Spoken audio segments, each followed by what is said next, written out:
We do want you to stay weather aware tonight because there is a risk in our area. Tim's going to update us again in just another minute, but I wanted to take a quick look at the system that went across the South yesterday. Communities across the South start cleanup efforts today after storms tore through their region. On the left, you see power flashes, debris, heavy wind gusts seen in Allendale, South Carolina. On the right of your screen, you're looking at the storm which knocked out a large tree into a home in Atlanta. Both areas saw storms as part of a wild weather day Tuesday in the southeast. Take a look at all those little icons across the states, ranging from Mississippi to South Carolina. People in those communities say the storms knocked out homes that have stood there for centuries. That was I guess you would call it the cornerstone of the family for, well, I guess since the 1800s up until today. So I had one aunt that was living there, Rosalind, but she's at the hospital right now. So it's unbelievable. The storms killed at least 2 people and injured dozens more across the southeast. So, Tim, as we look at that, the National Weather Service issued a term yesterday, or used a term yesterday that was really kind of unfamiliar to the rest of us, a tornado emergency. So what is that and what triggers that kind of call? Yeah, Tanya, that's something that's come about in recent years. It's more severe, more extreme than any just regular old storm. I want to kind of make sure we all know tornado terminology since it is storm season. We need to know the differences here. A tornado watch means be prepared. That might be issued for several hours. It just means ingredients are there. It'll be warm, it'll be muggy, and there's spinning winds, but no tornadoes are happening yet. A tornado warning, you should be familiar with this. That means there's been a tornado spotted either on the ground or on radar. That's when you need to take action and get to where you need to get. An emergency is what we saw yesterday in South Carolina. That doesn't just mean there's been a tornado spotted. It means there's been one large, damaging, and destructing, and it's really going toward another town. Catastrophic damage is expected in those cases. Yeah, that was a scary storm yesterday. There is a QR code at the bottom of your screen right now. We want you to use it to download our app and make sure that you have your notifications turned on. You can go to the top right and you'll see settings. Make sure you have your alerts and you have toggled that on. Well, tonight, weather causes an elevated risk because it happens when most of us, of course, are asleep. That means you really need to make sure that you have those alerts on. You don't want to put your phone on Do Not Disturb. You do want to have a battery-powered radio so you can get alerts from a second source if needed. And make sure you charge all your devices so you can stay updated in case you lose power. You know, you need to have plans and you need to have backups whenever severe weather is in the forecast.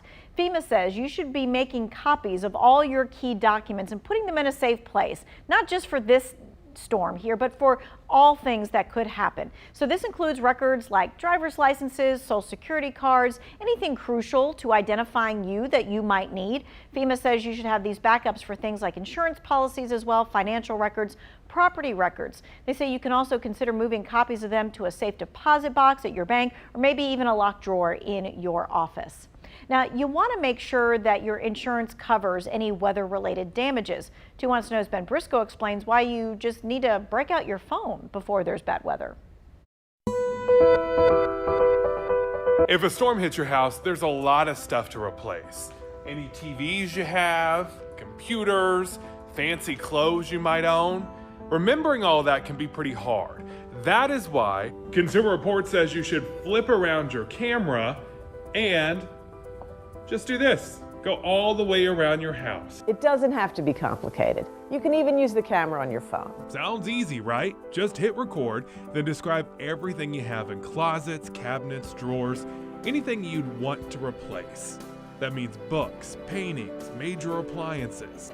Samsung, stainless steel refrigerator. Take note of brand names and serial numbers so your insurer can replace what you have with exact or similar items. Focus on what's valuable. You can skip the cleaning supplies in a closet, for instance.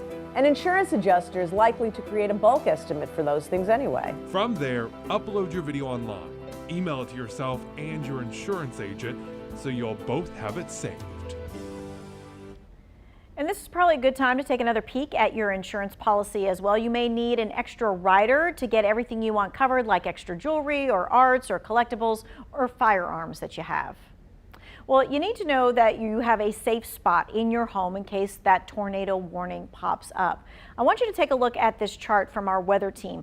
The big takeaway here is that you want to be on the lowest level possible and in the room with the least amount of windows. And of course, you see those big red X's saying, you know, top floors not safe, rooms with windows not safe, and outside not safe. So what do you do if you're stuck outside during a tornado? Well, the Red Cross says you should try to find some kind of shelter. Don't go to a bridge or an overpass. They can get higher winds.